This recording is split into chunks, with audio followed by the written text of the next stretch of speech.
Amazing Grace is one of the most beloved hymns in the world, and rightfully so. It shows the deep and abiding power of our faith in a way that is very real, very personally felt. It's done with such conviction that we too cannot help but feel the same about our own lives, about our own experience with grace. And that conviction comes from the experience of someone who lived into, who fully received the grace this hymn speaks of. And by this, I mean the author of this great hymn, the Englishman John Newton. Now, John Newton got his start as a sailor, and as a sailor, he got his start as one of the worst kind. He was involved deeply in the slave trade and was involved in this trade for many, many years. At one point, even, Newton in his travels became enslaved himself. And it was in escaping his slavery, escaping that he found himself stuck in a storm. And he reached out to God, reached out because he had nowhere else to turn to, no one else to hope in. And Newton called this point the start of his conversion. And that's really what it was, just a start. Because Newton continued to be involved in the slave trade for many years after. Even though he had experienced the horrors of being enslaved himself, he found it difficult to draw away from the influence of these other slave traders that he knew, that he continued to know. So it took time. It took God working within him. But God did. And the result of that was that over time, Newton eventually did give up his ties to the slave trade. He eventually told his story of the horrors that he witnessed as someone who was a leader in this trade. Eventually, he became an abolitionist, wrote this hymn. He became ordained as a clergy person within the Church of England as well.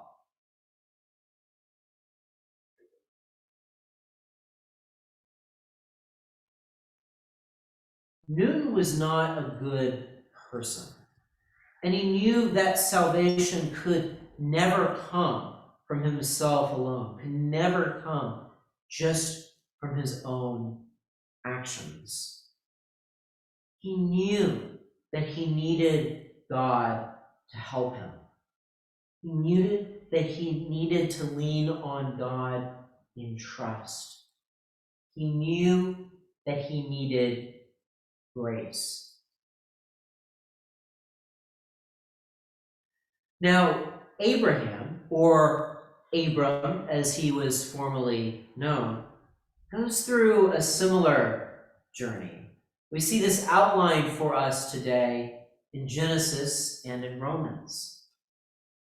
Abraham was chosen by God, not for his own merit, not for anything that Abraham had done.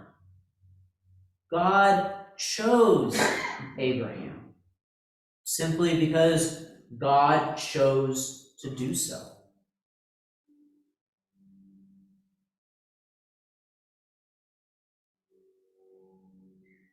Now, God called on Abraham in reaching out to him and in setting forth the great task he wished for Abraham to accomplish.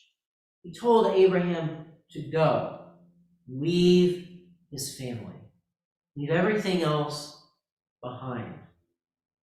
And that in doing so, God would make a great nation out of Abraham, out of Abraham's descendants. And as Paul points out to us in Romans today, this is all before, well before, God had given the law. So there was nothing for Abraham to follow to make him worthy of this task that God laid upon him.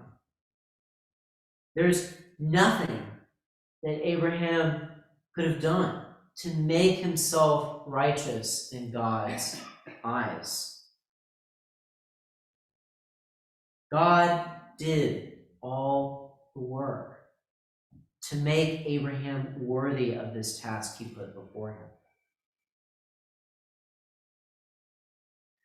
Now, like Newton, Abraham struggled to do the right thing, and this is something we often overlook. It makes sense that we would, because as we hear today, it's through Abraham that all who are blessed receive their blessing. But even in our reading today, we get a sense of the struggles that Abraham had in doing the right thing. Even though he is told to leave his family behind, to go away from his father's household, to do the work God had given him to do. There at the very end of our reading today, we hear Lot traveling with him. Lot, his brother's son, his nephew, a member of his father's house. Later on, Abraham travels to Egypt, and he's there, of course, with his wife, Sarah, formerly Sarai.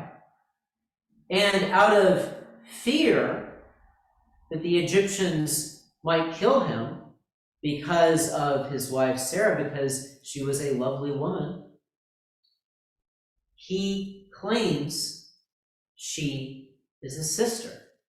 And this almost gets the Egyptians in very much trouble if it hadn't been for God's intervention.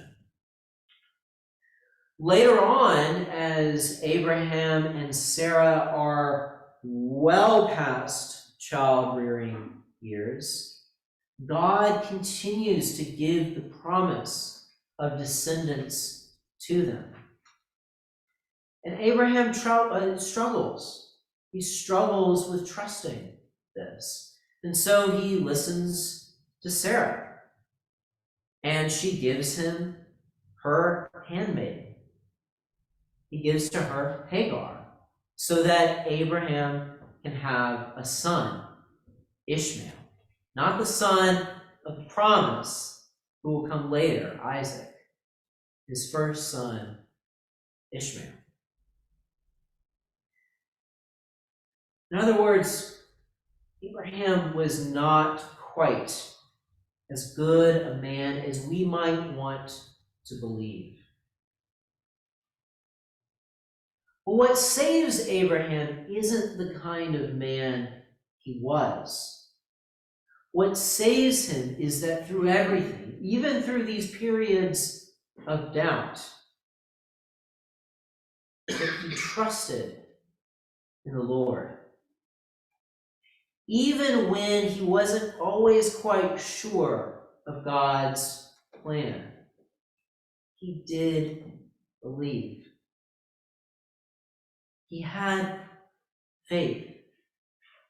He trusted in God, in God's plan, which ultimately is the meaning of the word faith.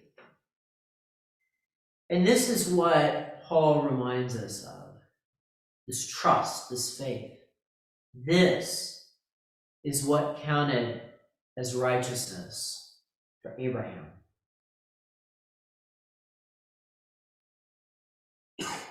What saves us isn't our own actions. What saves us is God's grace and God's willingness to save us. And that's at the core of our faith. This is the power behind the words we hear today in John 3:16. For God so loved the world that he gave his only begotten Son, the end that all that believe in him should not perish, but have everlasting life. Let's not forget what our psalm says to us either. Our psalm today being a response to what we hear in Genesis, and a beautiful one at that. The psalm reminds us that no matter what we face, no matter the hardships ahead, no matter what it is that we have done, when we lift our eyes up to the hills, our help comes from the Lord. Now, like Newton, like Abraham even, you may struggle with making the right choice. And that's okay, because our actions are not what justify us. Because otherwise, who of us could stand? We aren't made righteous by our actions.